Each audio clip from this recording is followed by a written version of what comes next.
সময়টা আমাদের জীবনে খুবই ইম্পর্ট্যান্ট একটা জিনিস। সত্যি কথা বলতে আমাদের লাইফের সবচেয়ে ইম্পর্ট্যান্ট জিনিস হচ্ছে কি টাইম বা সময়। আমরা যখন মায়ের গর্ভে ছিলাম এবং আমাদের বয়স ছিল 4 মাস 10 দিন, তখন আল্লাহর পক্ষ থেকে একজন ফেরেশতা এসেছিলেন, এসে মায়ের গর্ভে রূহটাকে ফুঁকে দিয়েছেন এবং 4টা বিষয় লিখে দিয়েছেন। 1 নাম্বার, এই গর্ভের সন্তানের হায়াত কতটুকু হবে। 2 নাম্বার, তার রিজিক কি কি হবে। 3 নাম্বার, সে সৌভাগ্যবান হবে না দুর্ভাগ্যবান হবে। 4 নাম্বার, সে দুনিয়াতে কি কি আমল করবে। এই 4টা বিষয় লিখে দেওয়া হয়েছে। এর মধ্যে সবচেয়ে ইম্পর্টেন্ট বিষয় হচ্ছে হায়াত সময়, সে কতদিন বাঁচবে। হায়াতের মধ্যে বরকত হয়, কিন্তু আল্লাহ পাকের নির্ধারিত হায়াত কিন্তু বাড়েও না কমেও না। আল্লাহ পাক যে সময় নির্ধারণ করেছেন এই সময়টুকুই আমাদের দুনিয়ার হায়াত। আল্লাহ পাক নির্ধারণ করে বলেছেন লিয়াবলুয়াকুম আইয়ুকুম আহসানু আমালা। এই হায়াত মওত সৃষ্টি করার বিষয়টা হচ্ছে আল্লাহ পাক দেখতে চান দুনিয়াতে তোমাদের মধ্যে কাজে কে শ্রেষ্ঠ, কাজে কে উত্তম, আহসান কে, কাজে সেরা কে। আল্লাহ পাক দেখতে চান না আমলের মধ্যে এভারেজ কে, গতানুগতিক কে। আল্লাহ পাক দেখতে চান আমলের শ্রেষ্ঠ কে। কাবীর মানে বড়, আকবার মানে সবচেয়ে বড়, সগীর মানে ছোট, আসগর মানে আরো অনেক ছোট, হাসান মানে হচ্ছে ভালো উত্তম, আহসান মানে সবচেয়ে ভালো, বেস্ট ওয়ান। আল্লাহ পাক দেখতে চান লিয়াবলুয়াকুম আইয়ুকুম আহসানু আমালা, তোমাদের মধ্যে দুনিয়াতে আমলে আহসানকে। আল্লাহ পাক এভারেজ মুসলিম দেখতে চান না, এক্সেপশনাল মুসলিম দেখতে চান। আমি কি বোঝাতে পারছি? এই জন্য আল্লাহ পাক হায়াত ও মওত সৃষ্টি করেছেন এবং দুনিয়ার জীবনটা আমাদেরকে উপহার দিয়েছেন।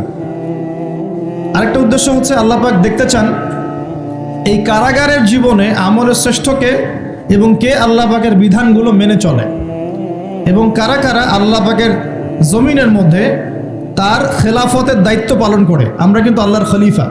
আমরা কি আল্লাহর খলিফা। আমাদের পিতাকে আল্লাহ পাক সৃষ্টি করেছিলেন পৃথিবীতে আল্লাহর খলিফা হিসাবে। আল্লাহর খলিফার কাজ কি? শুধু ইবাদত করাই খলিফার কাজ নয়। আল্লাহর খলিফার কাজ হচ্ছে আল্লাহ পাকের জমিনের মধ্যে ন্যায় বিচার প্রতিষ্ঠা করা, আল্লাহর বিধান প্রতিষ্ঠা করা। এটা আল্লাহর খলিফার কাজ। যদি পৃথিবীতে আমরা আল্লাহ পাকের বিধান প্রতিষ্ঠা না করে শয়তানের বিধান প্রতিষ্ঠা করি, তাহলে আমরা আল্লাহর খলিফা থাকবো না, শয়তানের খলিফা হয়ে যাব। আমি কি বোঝাতে পারছি? আল্লাহ পাক দুনিয়ার এই কারাগারের জীবনটাতে আমাদেরকে নির্ধারিত সময় দিয়েছেন, ওয়াল আসরি, সময়ের কসম। আরেকটা অর্থ এখান থেকে নেওয়া যায়, সেটা হলো আল্লাহ পাক সময়ের কসম করে আমাদেরকে মূলত অতীতকালের দিকে তাকাতে বলছেন। কোন দিকে? অতীতের দিকে। কোরআন খুললে আপনি দেখবেন, আমার সামনে যে কিতাব আছে আল্লাহ পাকের কিতাব আল কোরআনুল কারীম, এই কোরআনুল কারীমকে আপনি 3টা ভাগে ভাগ করতে পারবেন। একটা অংশে গিয়ে দেখবেন এখানে আছে হুকুম আহকাম, কি করা যাবে কি করা যাবে না, কি করতে হবে কি করতে হবে না। দ্বিতীয় অংশে গিয়ে আপনি পাবেন আল্লাহ রাব্বুল আলামিনের তাওহীদ, রিসালাত, আখিরাত, এই বিষয়টা পাবেন। আল্লাহ এক, মুহাম্মদ সাল্লাল্লাহু আলাইহি ওয়াসাল্লাম শেষ নবী, এবং আখিরাত এর পরের জীবন, এর ধাপগুলো, হিসাব নিকেশ, জান্নাত জাহান্নাম, এগুলো পাবেন। আরেকটা অংশে গিয়ে আপনি পাবেন ইতিহাস। কি পাবেন? ইতিহাস, পূর্ববর্তী নবীগণের ইতিকথা পাবেন। একদম আদম আলাইহিস সালাম থেকে শুরু করে শেষ নবী মুহাম্মদ সাল্লাল্লাহু আলাইহি ওয়াসাল্লাম পর্যন্ত পুরো হিস্ট্রি আপনি কোরআনে পাবেন ইনশাআল্লাহ। আল্লাহ পাক ওয়াল আসরি বলে আমাদেরকে একটু পিছনের দিকে তাকাতে বলছেন, একটা জিনিস লক্ষ্য করতে বলছেন। সেই জিনিসটা কি? সেই জিনিসটা হচ্ছে আল্লাহ পাক লক্ষ্য করতে বলছেন যে আদম আলাইহিস সালাম থেকে শুরু করে শেষ নবী পর্যন্ত, বলেন মুহাম্মদ রাসূলুল্লাহ সাল্লাল্লাহু আলাইহি ওয়াসাল্লাম পর্যন্ত আল্লাহ পাকের একটা কমন সুন্নত দেখা যাচ্ছে। কমন সুন্নত, সাধারণ সুন্নত। কি সুন্নত?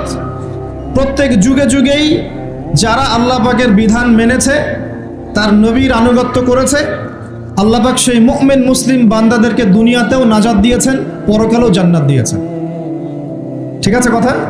আচ্ছা, আরেকটা সুন্নত হচ্ছে প্রত্যেক যুগে যুগে আদম থেকে নিয়ে শুরু করে মুহাম্মদ সাল্লাল্লাহু আলাইহি ওয়াসাল্লাম পর্যন্ত প্রত্যেক যুগে যুগেই যে বা যারাই আল্লাহর কথা শোনে নাই, আল্লাহর বিধান মানে নাই, তার নবীর আনুগত্য করে নাই, আল্লাহ পাক দুনিয়াতেও ধ্বংস করেছেন, আখিরাতেও ধ্বংস করেছেন। এই সুন্নতটা ইতিহাসে একদম কমন। আমি এক্সাম্পল দিয়ে বোঝাচ্ছি। নূহ আলাইহিস সালামের যুগে চলে যান, একটু খেয়াল করে দেখেন 950 বছর দাওয়াত দেওয়ার পরে মাত্র 40টা বা 80টা পরিবার ইসলাম কবুল করেছে। আল্লাহ পাক এই সারা দুনিয়ায় সেই 80টা পরিবারকেই বাঁচিয়ে রাখলেন, নিষ্কৃতি দিলেন, উদ্ধার করলেন, বাকি সবাইকে ডুবিয়ে মেরে দিলেন। আল্লাহর সুন্নাত, আল্লাহ পাকের কিছুই পরোয়া নাই। পরোয়া আছে? আচ্ছা, তারও একটু আগে যান, আদম আলাইহিস সালামের 2 ছেলে হাবিল এবং কাবিল, মনে আছে? কাবিলের কুরবানি কবুল হয় না, হাবিলেরটা কবুল হয়।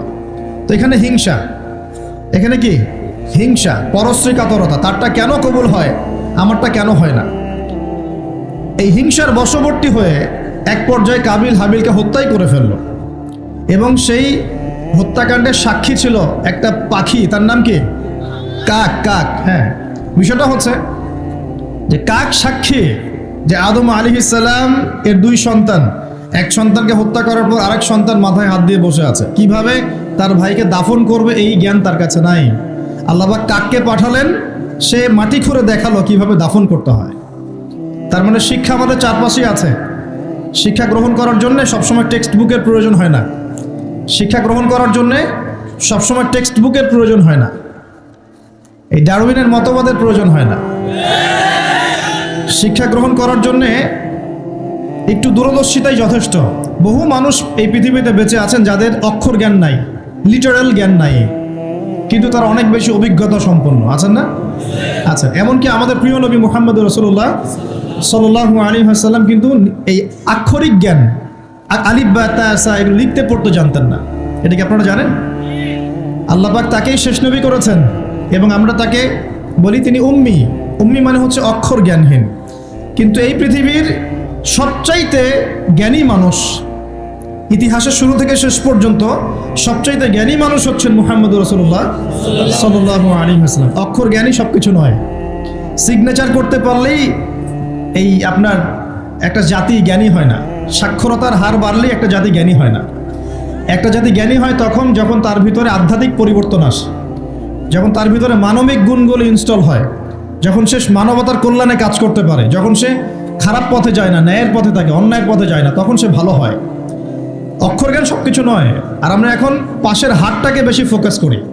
কত পার্সেন্ট পাশের হার, কত পার্সেন্ট শিক্ষিত, এটা বড় কথা নয়, কত পার্সেন্ট পাশের হার। পাশের হার সব কিছু নয়। একটা দেশ আছে এখনো পৃথিবীতে, তার নাম ভুটান। কি নাম? বলা হয় যে পৃথিবীর সবচেয়ে সুখী দেশগুলোর মধ্যে একটা হচ্ছে ভুটান। তারা কীরকম জানেন? কৃষিকাজ করে, হ্যাঁ, কৃষিকাজ করে, দিন আনে দিন খায়, চাষাবাদ করে, ফসল ফলায়, যে ফসল খাওয়া দাওয়া করার পরে যেটা বেঁচে যায় সেটা এক্সপোর্ট করে। কেউ কারোর সাথে হানাহানিতে যায় না, হ্যাঁ, ছোট ছোট ছোট পরিবারে বিভক্ত, গোত্রীয়, সেখানে গোত্রীয় বিভাগ আছে, কিছু পলিটিশিয়ানরাও আছেন, কিন্তু কারোর সাথে কোনো হানাহানি কাটাকাটি এইসবে নাই তারা। পৃথিবীর সবচেয়ে সুখী দেশগুলোর তালিকায় ভুটানকে বলা হয় একটা দেশ। দেখুন, এখানে যেটা বলতে যাচ্ছিলাম যে শিক্ষা নিলেন কাবিল কার কাছ থেকে? কাকের কাছ থেকে।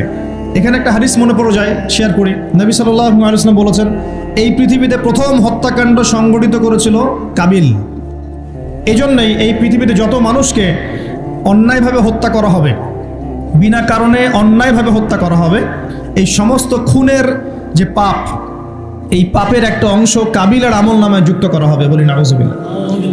সত্তায়ে জারিয়া যেমন আছে, আরেকটা টার্ম আছে, সেটা হলো গোনাহে জারিয়া। এটা কি? একটা মাদক দ্রব্যের বার খুলেছেন, আপনি মারা যাওয়ার পরেও যদি মানুষ মাদক খেতে থাকে, কবরে শুয়ে শুয়ে গোনা পাবেন ইনশাআল্লাহ।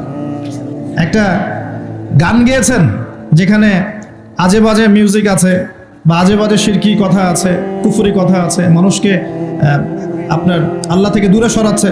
যত মানুষ সেই গান গাবে এবং শুনবে, আপনার মৃত্যুর পরেও কবরে শুয়ে শুয়ে সেই গোনা পাবেন ইনশাআল্লাহ। একজন মানুষ সিনেমা হল করেছে এবং সেখানে নগ্ন ছবি প্রদর্শন করা হয়। আর এখনকার বেশিরভাগ সিনেমাতেই নগ্ন ছবি দেখানো হয়, কারণ এখন অনলাইনে ঢুকলেই মনে হয় এই জগৎ সমান সমান যৌনতা, মানে এই পৃথিবীটাই মানে যৌনতা, সবখানেই যৌনতা। এমনকি একটা স্যান্ডো গেঞ্জি কিনতে যাবেন, সেখানেও দেখবেন একটা নগ্ন মেয়ের ছবি দিয়ে রেখে দিয়েছে, মানে সব যৌনতা। তো এই যে সিনেমা হলটা করেছেন, যত মানুষ এখানে সিনেমা দেখবে, যদি আপনি মারাও যান, যত মানুষ সিনেমা দেখতে থাকবে, এই গোনার একটা অংশ আপনার কবরে অটোমেটিক ট্রান্সফার হতে থাকবে ইনশাআল্লাহ। এভাবেই যদি আপনি মাদ্রাসা করেন, যত মানুষ পড়ছে, পড়বে, আগামীতে শিক্ষিত হবে, দিনের জ্ঞান অর্জন করে মানুষের মধ্যে দাওয়াতের কাজ করবে, সমস্ত নেক আমলের একটা অংশ আপনি পাবেন ইনশাআল্লাহ। একটা মসজিদ করেছেন, মসজিদে ইনভেস্ট করেছেন, একটা মসজিদ করে দিয়েছেন, এই মসজিদে যত মানুষ নামাজ পড়বে ইনশাআল্লাহ আপনি এর একটা নেকির ভাগীদার হবেন ইনশাআল্লাহ। আপনি একটা বই লিখেছেন অথেন্টিক সুন্দর, এই বই যত মানুষ পড়ে উপকৃত হবে আপনি কবরে শুয়ে শুয়ে নেকি পাবেন ইনশাআল্লাহ। ভালো কিছু বলেছেন, ভালো লেকচার দিয়েছেন, যত মানুষ শুনবে, আমল করবে, জীবন পরিবর্তন করবে ইনশাআল্লাহ আপনি কবরে শুয়ে শুয়ে নাকি পাবেন ইনশাআল্লাহ তাআলা। এটা সবচেয়ে সেরা ইনভেস্ট, সবচেয়ে সেরা ব্যবসা।